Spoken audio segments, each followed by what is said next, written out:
Hello it's எல்லாருக்கும் வணக்கம் and welcome back. ரீசெண்டாக யூபியில் நடந்த இந்த இன்சிடென்ட் பற்றி, அதாவது ஹார்த்தாஸில் நடந்த இந்த இன்சிடென்ட் பற்றி எல்லாரும் கேள்விப்பட்டிருப்பீங்க. அதே மாதிரி நியூஸ் சேனல்லாம் பார்த்துருப்பீங்க. அதுக்கப்புறம் கூட சில 2-3 இன்சிடென்ட்லாம் நடந்திருக்கு. ஸோ ஒரு ரேப் இன்சிடென்ட் நடந்தப்புறம் பார்த்தீங்கன்னா அது கொஞ்ச நாள் மீடியா கவரேஜ் கிடைக்குது. அதுக்கப்புறம் அது அப்படியே மறைஞ்சிருது. ஸோ ஆக்சுவல் ப்ராப்ளம் என்ன, எதனால் இது இந்த கண்டினியூ ஆகிட்டே இருக்குன்றது நமக்கு யாருக்கும் இது தெரிய வரதே கிடையாது. ஸோ இப்போ இந்த இன்சிடென்ட்ல கூட பார்த்தீங்கன்னா நியூஸ் சேனல்லாம் என்ன ரீசன் சொல்லியிருக்காங்க கேட்டால், ஒன்று caste problem, upper caste, lower caste, அப்படி இல்லைனா வேறு எதாவது சொல்லுவாங்கன்னா ஏதாவது ரிலீஜன் ப்ராப்ளம், அப்படி இல்லைனா வேறு ஏதாவது பாவர்ட்டி, அன்எம்ப்ளாய்மெண்ட், இல்லை ஜென்ரலாக மக்கள் எல்லாம் சொல்கிறது என்னன்னு கேட்டிங்கன்னா சட்ட ஒழுங்கு சரியில்லை, அதனால தான் நடக்குது அப்படின்னு சொல்லிட்டுருக்கீங்க. ஆனால் இப்போ நம்ம சில டேட்டாலாம் எடுத்து பார்த்தோன்னு வச்சுக்கோங்களேன். அதாவது இன்டர்நேஷனலாக நடக்கிற ரேப் கேசஸ் டேட்டாவோ இல்லை இந்தியாவில் நடக்கிற டேட்டாவோ எடுத்து பார்த்தீங்கன்னா அது கம்ப்ளீட்டாக ஒரு டிஃப்ரெண்ட் பிக்சர் கொடுக்குதுன்னு தான் பார்க்கணும். ஸோ உதாரணத்துக்கு இந்த டேட்டாவை பாருங்கள். இந்த டேட்டா 2020 ரேப் ஸ்டாட்டிஸ்டிக்ஸ் டேட்டா. அதாவது இந்த வருஷத்தில் உலக நாடுகளில் 1,00,000 எத்தனை பேரில் ரேப் கேஸ் பதிவாயிருக்கு அப்படின்னு கண்ட்ரி வைஸ் ஆன டேட்டா தான் இது. ஸோ இதில் டாப்பில் எந்த கண்ட்ரி இருக்குன்னு பார்த்தீங்கன்னா ஃபஸ்ட்டு சவுத் ஆஃப்ரிக்கா தான். ஸோ சவுத் ஆஃப்ரிக்கா அடுத்து இந்த டாப் 10 லிஸ்ட்டில் இருக்க கண்ட்ரிஸ்லாம் பார்த்தீங்கன்னா மெயினாக ஆஃப்ரிக்கன் கான்டினென்ட்டில் இருக்க கண்ட்ரிஸும் சவுத் அமெரிக்கன் கான்டினென்ட்டில் இருக்க கண்ட்ரிஸும் தான் இருக்குது. ஸோ ஆஃப்ரிக்காவும் சரி சவுத் அமெரிக்காவும் சரி, இந்த 2 கான்டினென்ட்லுமே காமனான ப்ராப்ளம் என்னென்னு கேட்டிங்கன்னா மெயினாக அங்கே ரொம்ப ஏழை நாடுகள். ஸோ வறுமை அதிகம், அதே மாதிரி எம்ப்ளாய்மெண்ட் கிடையாது, சட்ட ஒழுங்கும் கிடையாது. அதனால் இது மாதிரி க்ரைம்ஸ்லாம் நடக்குது நம்மளாம் நினச்சிட்டு இருப்போம். ஆனால் இதில் பார்த்தீங்கன்னா நடுவில் பார்த்தீங்கன்னா ஸ்வீடன் இருக்குது, அதாவது யூரோப்பை சேர்ந்த நாடு. ஸோ யூரோப்பை எடுத்துட்டிங்கன்னா அப்படியே டோட்டலாக ஆஃப்ரிக்காவோட ஆப்போசிட். அங்கே நல்ல வேலை வாய்ப்பு இருக்குது, காசு இருக்குது, வசதி இருக்குது, படிப்பு இருக்குது, எல்லா வசதியுமே இருந்தாலும் அங்கே ரேப் நடந்துட்டு தான் இருக்குது. அதுக்கு அடுத்து கூட லிஸ்ட்டில் பார்த்தீங்கன்னா ஆஸ்திரேலியா இருக்குது, அதே மாதிரி பெல்ஜியம், மறுபடியும் ஒரு யூரோப்பை சேர்ந்த ஒரு பெரிய நாடு. அதுக்கு அடுத்து பார்த்தீங்கன்னா யுனைடெட் ஸ்டேட்ஸ். ஸோ இந்த லிஸ்ட்டில் அடுத்தடுத்து வர கண்ட்ரிஸ்லாம் பார்த்தீங்கன்னா ஆல்மோஸ்ட் எல்லா டெவலப்டு கண்ட்ரிஸ், எல்லா டாப் கண்ட்ரிஸுமே இந்த லிஸ்ட்டில் இருந்துட்டு தான் இருக்குது. ஸோ இந்தியா எங்கே இருக்குன்னு கேட்டிங்கன்னா ஆல்மோஸ்ட் 97வது இடத்துல இருக்குது. ஸோ இந்தியாவோட நம்பர் என்ன சொல்லுதுன்னு கேட்டிங்கன்னா 2 ரேப் கேசஸ், அதாவது 1,00,000 பேரில் 2 கேஸ்ன்னு சொல்லுது. ஸோ இதை பார்த்தாலே நம்ம எல்லாருக்கும் வர டவுட் என்னென்னா, இந்தியாவில் எல்லா கேசஸும் ரிப்போர்ட் ஆகிறது கிடையாது. அப்படி இருக்கும்போது இந்த நம்பர் எப்படி நம்புறதுன்னு கேட்கலாம். கரெக்டான கேள்வி தான். ஸோ இந்தியாவில் நம்ம சேஃபாக என்ன அஸ்யூம் பண்ணிக்கலாம்னா, கால்வாசி கேஸ் தான் ரிப்போர்ட் ஆகுது, முக்கால்வாசி கேஸ் ரிப்போர்ட் ஆகிறதே கிடையாது அப்படின்னு அஸ்யூம் பண்ணிக்கலாம். ஸோ அப்படி அஸ்யூம் பண்ணிட்டு பார்த்தா கூட இந்தியாவோட ஆக்சுவல் நம்பர் எங்கே இருக்குன்னு கேட்டால் அரௌண்ட் ஒரு 8 to 9 கேசஸ் per 1 lakh பீப்புள்னு சொல்லலாம். அப்படி பார்த்தா கூட இந்தியா ரொம்பவே ஒரு சேஃபான கண்ட்ரின்னு தான் சொல்லலாம் கம்பேர் டு இந்த டாப், அதாவது சோ கால் டெவலப் நேஷன்ஸோ இல்லை ஆஃப்ரிக்கன் நேஷன்ஸோ. ஸோ அதனால தான் நான் ஸ்டார்டிங்கில் என்ன சொன்னேன்னா, இந்த கேஸ்ட், ரிலீஜன், இந்த எந்த ப்ராப்ளமுமே அதே மாதிரி அன்எம்ப்ளாய்மெண்ட்டோ இல்லை பாவர்ட்டி எதுவுமே ரேப்புக்கு சம்மந்தம் கிடையாது அப்படின்னு சொல்லணும்.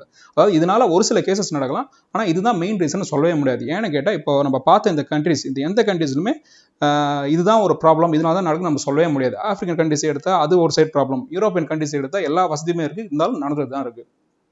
ஸோ அடுத்து நம்ம இந்தியாவில் நம்ம ஸ்டேட் வைஸ் டேட்டாவை பார்ப்போம். அதுலேருந்து என்ன தெரியுதுன்னு பார்ப்போம். இந்தியாவில் most number of rape cases எங்கே ரெஜிஸ்டர் ஆகுதுன்னு கேட்டிங்கன்னா அது ஃபஸ்ட்டு சண்டிகர், செகண்ட் ராஜஸ்தான், டெல்லி, அதுக்கப்புறம் கேரளா. ஸோ கேரளா பார்த்தீங்கன்னா ஆல்மோஸ்ட் ஒரு மோஸ்ட் லிட்ரேட் ஸ்டேட் இந்தியாவில் அப்படின்னு சொல்லுவாங்க. அப்படி இருந்தும் கேரளாவில் நிறையா கேசஸ் நடக்குதுன்னா இது ஒரு ஷாக்கிங்கான விஷயம் தான். ஸோ அதே மாதிரி ரேப் கேசஸ் எங்கே ரொம்ப கம்மியாக நடக்குது இந்தியாவில், எந்த ஸ்டேட்ஸ்னு பார்த்தீங்கன்னா ஃபஸ்ட்டு நாகாலாந்து, அதுக்கப்புறம் நம்ம தமிழ்நாடு தாங்க. ஸோ கிட்டத்தட்ட சொல்லப்போனால் தமிழ்நாட்டில் 10 லட்சம் பேரில் ஒரு கேஸ் தான் ரெக்கார்ட் ஆகுது. அதே மாதிரி அடுத்த லிஸ்ட்டில் எந்த ஸ்டேட் இருக்குன்னு பார்த்தீங்கன்னா பீகார், கர்நாடகா, குஜராத், இந்த ஸ்டேட்ஸ்லாம் இருக்குது. ஸோ இப்போ தமிழ்நாடு அண்ட் பீகார் இந்த 2 ஸ்டேட்ஸை எடுத்துட்டோம்னா ரொம்ப டிஃப்ரெண்ட்டான ஸ்டேட்ஸ்ன்னு சொல்லலாம். தமிழ்நாடு இந்தியாவில் one of the top 3 developed ஸ்டேட்ஸ்ன்னு சொல்லலாம். அதே மாதிரி பீகார் பார்த்தீங்கன்னா அந்த அளவுக்கு டெவலப்மெண்ட்டோ, எஜுகேஷனோ, எம்ப்ளாய்மெண்ட்டோ அந்த அளவுக்கு பீகாரில் கிடையாதுன்னு தான் சொல்லணும். அப்படி இருந்தும் இந்த 2 ஸ்டேட்ஸும் ஏதோ ஒரு விஷயம் காமனாக இருக்கிறதுனால தான் இங்கே ரேப் கேசஸ் ரொம்ப கம்மியாக நடக்குது அப்படின்னு சொல்லலாம். அது என்னன்னு பார்த்தீங்கன்னா தமிழ்நாடுக்கும் சரி பீகாருக்கும் சரி அந்த ஸ்டேட்ஸோட கல்ச்சர் அண்ட் ட்ரெடிஷன் தான். ஸோ இப்போது தமிழ்நாடோட ட்ரெடிஷன் பற்றி சொல்லவே தேவையில்லை. பீகாரோட கல்ச்சரை பற்றி ஒரு சின்ன இன்ஃபர்மேஷன் கொடுக்கணும்னா, அங்கே வேர்ல்ட்ஸ் ஓல்டஸ்ட் யூனிவர்சிட்டி, அதாவது நலந்தா யூனிவர்சிட்டின்னு சொல்லப்படுறது ஒரு காலத்தில் பீகாரில் தான் இருந்திருக்கு. அது மட்டும் இல்லாமல் இன்றைக்கி அங்கே ரொம்ப இந்தியாவில் ரொம்ப பழமை வாய்ந்த கோயில்களில் ஒரு கோயில் பீகாரில் மருந்தீஸ்வரர் டெம்பிள் 3000 வருஷமாக இன்றைக்கும் இருந்துட்டு தான் இருக்குது. ஸோ முன்னாடி சொன்ன மாதிரி தமிழ்நாடோட ஹிஸ்ட்ரி நம்ம எல்லாருக்குமே தெரியும். நான் ஏன் இந்த கல்ச்சர், இந்த ட்ரெடிஷன் இதில் இவ்வளோ ஸ்ட்ரெஸ் பண்ணுறேன்னு கேட்டிங்கன்னா, இன்றைக்கும் நம்மளில் நிறைய பேர் யார் வம்பு தும்புக்கும் போகாமல், எந்த தப்பும் பண்ணாமல், தர்மம், நியாயம், மனிதாபிமானம் இதுக்கெல்லாம் கட்டுப்பட்டு வாழ்ந்துட்டு இருக்கோன்னா நம்மளோட கலாச்சாரம், நம்மளோட பண்பாடு தான் அது முக்கியமான காரணம். நாம் யாரும் போலீஸ்க்கு பயந்தோ இல்லை சட்டத்துக்கு பயந்தோலாம் இந்த தப்பும் பண்ணாமல் கிடையாது. மெஜாரிட்டியான மக்கள் இன்றைக்கும் பார்த்தா 3000 வருஷம் 2000 வருஷமாக இருந்த அந்த தர்மசாஸ்திரங்கள்லாம் இன்றைக்கும் ஃபாலோ பண்ணிட்டு தான் இருக்காங்கன்னு சொல்லணும். உதாரணத்துக்கு சொல்லலாம், வீட்டு வாசலில் பூச்சிகளை வைக்கிற கோலமாக இருந்தாலும் சரி, மொட்டை மாடியில் காக்கா வைக்கிற சாப்பாடு இருந்தாலும் சரி, காலங்காலமாக இதெல்லாம் நம்ம இன்னும் வரைக்கும் ஃபாலோ பண்ணிட்டு தான் வரோம். இதெல்லாம் ஒரு சின்ன உதாரணம் தான். இதே மாதிரி காலையிலேருந்து சாயந்தரம் வரைக்கும் நம்ம வாழ்க்கையில் நிறைய விஷயங்கள் நம்ம கலாச்சாரம் நம்ம ஃபாலோ பண்ணிட்டு தான் வரணும்னு சொல்லணும். ஸோ கொஞ்சம் ஹிஸ்ட்ரியில் நம்ம பின்னாடி போய் ஒரு 3000-4000 வருஷம் பின்னாடி போய் பார்த்தோன்னா அப்போது இண்டஸ் வேலி சிவிலைசேஷனில், அதாவது ஏன்ஷியன்ட் இந்தியாவில் விமனோட ரோல் என்னன்னு தெரிஞ்சுக்கணும். நிறைய ரிசர்ச் ஆர்டிகல்ஸ், நிறைய பப்ளிகேஷன்ஸ்லாம் நிறைய பப்ளிஷ் பண்ணியிருப்பாங்க. அதெல்லாம் பார்த்தீங்கன்னா ரொம்ப இன்ட்ரெஸ்டிங்கான விஷயம்லாம் தெரிய வருது. ஸோ உதாரணத்துக்கு ப்ரீ வேதிக் பீரியட், அதாவது ஒரு 4000-5000 வருஷத்துக்கு முன்னாடி போய் பார்த்தா விமன் தான் வந்து ஒரு ஃபேமிலியில் விமன் தான் சென்டராக இருந்திருக்காங்க. விமனோட ஆப்ஜெக்ட் இல்லை விமனோட சிலை உருவங்கள் இதை வச்சு தான் அந்த காலத்தில் கும்பிட்டுருக்காங்க. ஸோ இப்போ இருக்க கரண்ட்டாக இருக்க சொசைட்டி வந்து நம்ம என்ன சொல்லுவோம்னா ஒரு பேட்ரியார்கல் சொசைட்டின்னு சொல்லுவோம். அதாவது அப்பா தான் குடும்பத்துக்கு ஹெட். ஆனால் அந்த காலத்தில் ப்ரீ வேதிக் பீரியடில் அது எவிடன்ஸ்லாம் என்ன சஜஸ்ட் பண்ணுறதுன்னா ஒருவேளை ஒரு மேட்ரியார்கல் சொசைட்டியாக இருந்திருக்குமோ, அதாவது விமன் தான் சென்டர் ஆஃப் த ஃபேமிலி, அது மாதிரி இருந்திருக்குமோ அப்படின்னு எவிடன்ஸ்லாம் சொல்லுது. அதே மாதிரி அந்த கொஞ்சம் பின்னாடி வந்து வேதிக் பீரியடில் பார்த்தா விமன் வந்து ஆர்ட்ஸ், எஜுகேஷன், மெடிசின், லிட்ரேச்சர், அது மட்டும் இல்லாமல் அட்மினிஸ்ட்ரேஷன் இல்லை மிலிட்ரியில் கூட நிறைய பேர் ஈக்குவலாக பார்ட்டிசிபேட் பண்ணியிருக்காங்க. சொல்லப்போனால் மென்னுக்கு ஈக்குவலாக விமனுக்கு வந்து நிறைய ஆப்பர்ச்சுனிட்டி கொடுத்துருக்காங்கன்னு சொல்லணும். ஸோ இந்த பீரியட் ஒரு 3000-4000 வருஷத்துக்கு முன்னாடி இருக்க விமன்லாம் பார்த்தா எஜுகேட்டடாக இருந்திருக்காங்க. அதே மாதிரி சொசைட்டிலும் ஃப்ரீயாக மூவ் பண்ணியிருக்காங்க. ஸோ அதை நோக்கி தான் நம்ம இனிமேல் எல்லாரும் நம்ம அந்த பீரியட் நோக்கி தான் நம்ம எல்லாரும் போகணும் அப்படின்னு நான் சொல்லலை. இது யார் சொன்னதுன்னு கேட்டிங்கன்னா பிரிட்டிஷ் ரிஃபார்மர் ஆனி பெசன்ட் சொல்லியிருக்காங்க. ஸோ இந்த பீரியடில் பார்த்தீங்கன்னா விமன் இது மாதிரி இருந்துட்டு அதுக்கப்புறம் ஏன் இன்னைக்கு இந்த நிலைமைக்கு ரொம்ப பின்தள்ளப்பட்டு ஏன் இந்த நிலைமைக்கு ஆயிருக்காங்கன்னா அது முக்கியமான காரணம் இந்தியாவோட மிடிவல் ஹிஸ்ட்ரி தான். அதாவது எப்போ வந்து வெளியூர்லேருந்து இந்தியாவுக்கு படையெடுத்து வந்தாங்களோ அப்போயே இந்தியாவுக்கு வந்து அழிவு ஆரம்பிச்சிருச்சு தான் சொல்லணும். ஸோ லாஸ்ட் 1000 இயர்ஸில் பார்த்தா நிறைய பேர் வெளியிலேருந்து இந்தியாவுக்கு வந்து இந்தியாவில் வந்து ஒரு வார், வயலன்ஸு, அந்த சுச்சுவேஷன் அதுதான் ரொம்ப இருந்திருக்கு. அதில் ரொம்பவும் பாதிக்கப்பட்டது யாருன்னு கேட்டிங்கன்னா பெண்களும் குழந்தைங்களும் தான். ஸோ அந்த பீரியட் தான் பார்த்தா இந்தியாவில் இந்த சதி, சைல்டு மேரேஜ், பெண்கள் பர்தா போடணும், பெண்களுக்கு எதிர்க்க சொசைட்டியில் நிறைய ரெஸ்ட்ரிக்ஷன்ஸ், இது எல்லாமே அந்த பீரியடில் தான் வந்திருக்கு. ஸோ இதை எதிர்த்து போராடின ஒருத்தர் யாருன்னு கேட்டால் அக்பர். அவர் சில ரிஃபார்ம்ஸ்லாம் வந்து முகல் பீரியடில் சில ரிஃபார்ம்ஸ்லாம் கொண்டு வந்தார் உமன் எம்பவர்மெண்ட்டுக்கு. பட் இருந்தாலும் ஜென்ரலாக பார்த்தா விமனை வந்து ரொம்ப அப்ரஸ் பண்ணியிருக்காங்க, ரொம்ப அடிமையாக்கப்பட்டிருக்காங்கன்னு தான் சொல்லணும்.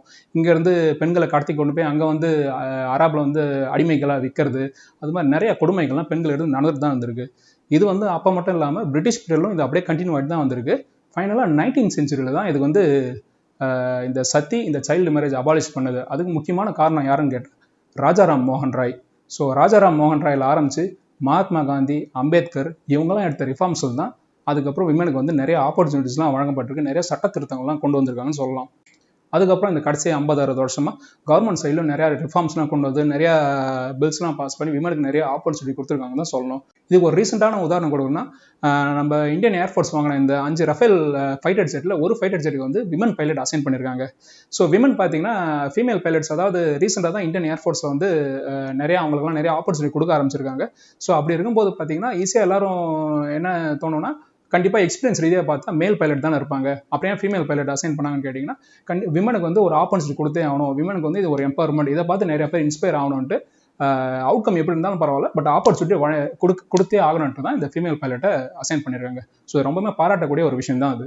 ஸோ மொத்தத்தில் யோசிச்சு பார்த்தா பெண்கள் வந்து ஒரு 3000-4000 வருஷத்துக்கு முன்னாடி எப்படி இருந்திருக்காங்களோ அதை விட இன்னைக்கு வந்து ஒரு பின்தங்கிய நிலையில் இருக்காங்கன்னு தான் சொல்லணும்.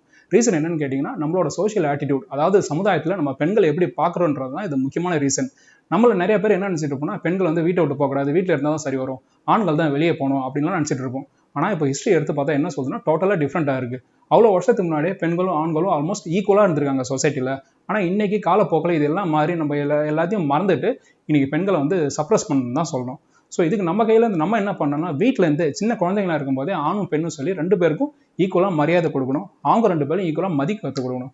அதே மாதிரி அவங்களுக்கு ஈக்குவல் ஆப்பர்ச்சுனிட்டி கொடுக்கணும். அது வந்து எஜுகேஷனாக இருந்தாலும் சரி, என்டர்டெயின்மெண்ட் இருந்தாலும் சரி, அவங்க 2 பேரும் ஈக்குவலாக ஆப்பர்ச்சுனிட்டி கொடுக்கணும். ஸோ ஃபர்ஸ்ட் அவங்க இதை கற்றுக்கிட்டாலே போதும், மோஸ்டான ப்ராப்ளம் சால்வ் ஆகிடும். 2 பேரும் ஈக்குவல், அதாவது புரிஞ்சுக்கிட்டு மதிக்க கற்றுக்கிட்டாலே போதும், மோஸ்டான ப்ராப்ளம் சால்வ் ஆகிடும். ஓரளவுக்கு அவங்களுக்கு மெச்சூரிட்டி வரும்போது கண்டிப்பாக அவங்க வந்து அந்த டிஃப்ரென்சியேஷனை கண்டிப்பாக அவங்களே புரிஞ்சுப்பாங்க, ஆண் வேறு பெண் வேறுன்றது. ஸோ பயாலஜிக்கல் ரீதியாக பார்த்து கண்டிப்பாக ஒரு ஆணும் பெண்ணும் வேறு தான். அது வந்து அவங்க 2 பேரும் ஒன்றுன்னு சொல்ல மாட்டேன், 2 பேரும் ஈக்குவல்னு சொல்ல மாட்டேன். பட் நம்ம கையில் நம்ம 2 பேருக்கும் ஈக்குவலான ஆப்பர்ச்சுனிட்டி கொடுக்கணும். முக்கியமாக சொல்ல போனால் பெண்களுக்கு வந்து சமுதாயத்தில் எப்படி பழகணும், யாருக்கிட்ட பேசணும், பேசக்கூடாது, இதெல்லாம் வந்து நம்ம பேரண்ட்ஸ் வந்து க்ளோஸாக இருந்து இதெல்லாம் நம்ம கற்றுக் கொடுக்கணும். ரீசன் ஏன்னு கேட்டிங்கன்னா 94% ஆஃப் த ரேப் கேசஸ் வந்து தெரிஞ்சவங்க இல்லை கூட வேலை செய்கிறவங்க இல்லை முன்னாடியே பழகினவங்க தான் வந்து 94% ஆஃப் கேசஸ் அங்கே தான் நடந்திருக்கு. ஸோ வீட்டிலேருந்தே நம்ம வந்து பெண்களுக்கு யாருக்கிட்ட எப்படி பழகணும், அதே மாதிரி ஆண் குழந்தைகளும் சரி பெண்களை எப்படி மதிக்கணும், எப்படி மரியாதை கொடுக்கணும், இதெல்லாம் வீட்டிலேருந்து நம்ம சொல்லிக் கொடுக்குறது தான் லாங் டேர்மில் தான் இதுக்கு வந்து ஒரு சொல்யூஷன் கிடைக்கும். ஷார்ட் டேர்மில் இது வந்து ஒரு சொல்யூஷனே கிடையாது. அதாவது ஒரு விஷயம் நம்ம தெளிவாக புரிஞ்சுக்கணும், என்னன்னு கேட்டிங்கன்னா ஒரு ஆணும் பெண்ணும் நம்ம டிஃப்ரென்ஷியேட் பண்ணலாம், ஆனால் டிஸ்கிரிமினேட் தான் பண்ணக்கூடாது. 2த்துக்கும் என்ன வித்தியாசம் கேட்டிங்கன்னா இப்போ நான் படித்த ஸ்கூலில் பார்த்தீங்கன்னா 6th ஸ்டாண்டர்ட்லேருந்து பாய்ஸுக்கு தனி ஸ்டேர் கேஸ், கேர்ள்ஸுக்கு தனி ஸ்டேர் கேஸ். அது சென்னையில் ஒரு பெரிய ஸ்கூல், கிட்டத்தட்ட சொல்ல போனால் ஒரு 14,000 ஸ்டூடெண்ட்ஸ் படித்தாங்க. அங்கே வந்து இது மாதிரி ரூல்ஸ் இருந்துச்சு. அதே மாதிரி இப்போ நம்ம காலேஜில் பார்த்தீங்கன்னா கேர்ள்ஸ் எல்லாரும் கோட் போட்டுட்டு தான் வரணும். அது மட்டும் இல்லாமல் பஸ்ஸில் உட்காரதே தனித்தனியாக உட்காருவாங்க. இன்றைக்கும் நம்ம பஸ்ஸில்லாம் ஏறுனா லேடிஸுக்கு தனி சீட்டு, ஜென்ஸுக்கு தனி சீட்டு இருக்குது. ஸோ இது வந்து டிஸ்கிரிமினேஷன் சொல்ல முடியாது, இது வந்து ஒரு டிஃப்ரென்ஷியேஷன் தான். அவங்களுக்கு ஒரு தனியாக ஒரு ஸ்பேஸ் கொடுக்கறது தான் இது. இதை நிறையா பேர் தப்பாக புரிஞ்சுக்கிட்டு விமன் வந்து டிஸ்கிரிமினேட் பண்ணக்கூடாது அப்படின்னு சொல்லிட்டு இருக்காங்க. ஸோ டிஃபரன்ஷியேஷன் பண்ணுறது வேறு, டிஸ்கிரிமினேஷன் பண்ணுறது வேறு. டிஸ்கிரிமினேஷன் என்னன்னு கேட்டிங்கன்னா, எனக்கு சினிமாவில் வந்து விமனை வந்து வெறும் ஒரு கவர்ச்சி பொருள், ஒரு ஆபாச பொருளை காட்டி ஆண்களோட உணர்ச்சியை தூண்டி பணம் சம்பாதிக்கிறாங்கன்னு தான் சொல்லணும். நிறைய டைரக்டர்ஸ், எல்லாரும் இல்லை, நிறைய பேர் அது மாதிரி பண்ணுறாங்க. ஸோ இதுதான் வந்து டிஸ்கிரிமினேஷன். ஸோ நிஜமாலே இந்த பெண் உரிமையாளர்கள், இந்த ஃபெமினிஸ்ட்லாம் போராட வேண்டிய இடம் வந்து இந்த சினிமாவிலேருந்து அவங்க ஃபஸ்ட்டு ஸ்டார்ட் பண்ணணும். அதே மாதிரி இன்னொரு ப்ராப்ளம் என்ன, சின்ன ப்ராப்ளம் என்னன்னு கேட்டிங்கன்னா, நான் இந்த வீடியோவில் ரொம்ப அதை பற்றி டிஸ்கஸ் பண்ணல, சட்ட ஒழுங்கு. ஸோ என்னதான் கவர்மெண்ட் வந்து சட்டம் என்னதான் ஒழுங்கு கொண்டு வந்தாலும் தமிழில் ஒரு பழமொழிகள் இருக்குது, திருடனை பார்த்து திருந்தாவிட்டால் திருட்டை ஒழிக்க முடியாதுன்ட்டு. அது மாதிரி நம்ம வீட்டில் இருந்து தான் இந்த ப்ராப்ளத்துக்கு வந்து நம்ம வீட்டில் இருந்து தான் சொல்யூஷன் வெளியே வரணும். அதனால தான் நான் வந்து கல்ச்சரை வந்து இவ்வளோ ஸ்ட்ரெஸ் பண்ணியிருக்கேன். ஸோ நம்ம சொசைட்டியில் இன்றைக்கி இருக்க காமனான ப்ராப்ளம்ஸ்க்கு, அதுவும் முக்கியமாக விமனுக்கு எதிர்க்க இருக்க ப்ராப்ளம்ஸ்க்குலாம் சொல்யூஷன் எங்கே இருக்குன்னு பார்த்தீங்கன்னா நம்ம கல்ச்சர், நம்ம ட்ரெடிஷன்லேயே இருக்குது. ஸோ இது வரைக்கும் நீங்கள் வந்து கல்ச்சர் அண்ட் ட்ரெடிஷன் இதை பற்றிலாம் தெரிஞ்சுக்காம இருந்தாலும் சரி, உங்களுக்கு இனிமேல் ஃபியூச்சரில் வந்து இதை பின்னாடி போய் உங்களால் தெரிஞ்சிக்க முடியாது அப்படின்னு சொன்னாலும் சரி, இது வரைக்கும் உங்களுக்கு என்ன தெரிஞ்சிருக்கோ அட்லீஸ்ட் அதையாச்சும் விட்டு கொடுக்காம ஃபாலோ பண்ணுங்கன்னு தான் உங்க எல்லாரும் ரெக்வஸ்ட் பண்ணி கேட்டுக்கிறேன். ஸோ இதே மாதிரி ஒரு வீடியோவோட அடுத்த வாரம் சந்திப்போம். தேங்க்ஸ் ஃபார் வாட்சிங்.